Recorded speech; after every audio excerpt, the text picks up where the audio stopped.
இன்றைக்கு மாணிக்க மாலைக்கான புவிசார் குறியீடு இன்றைக்கி வழங்கப்பட்டிருக்கு. மாணிக்க மாலை பார்த்திங்கன்னா ரொம்ப சிறப்பாக இருக்குங்க. மாணிக்க மாலையினுடைய பெருமையை சொல்கிறதா இருந்தால் 2 செய்திகளை நம்ம சொல்லலாம்.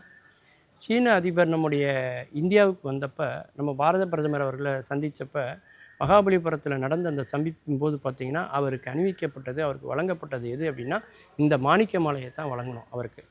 நம்ம தமிழ்நாட்டினுடைய தனிப்பெரும் தனித்துவத்தை நம்ம அவருக்கு உணர்த்தணுங்கிறதுக்காக இந்த மாணிக்க மாலையை அவருக்கு கொடுத்தோம்.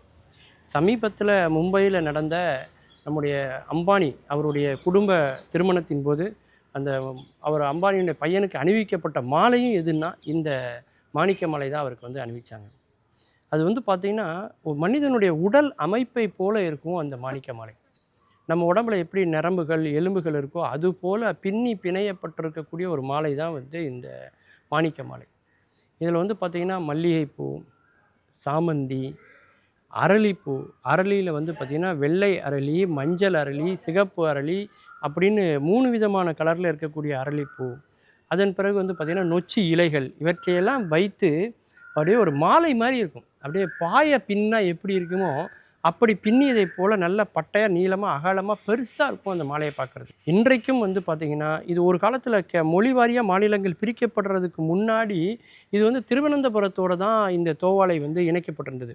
அதன் பிறகு தான் தமிழ்நாட்டோடு இது சேர்க்கப்பட்டது.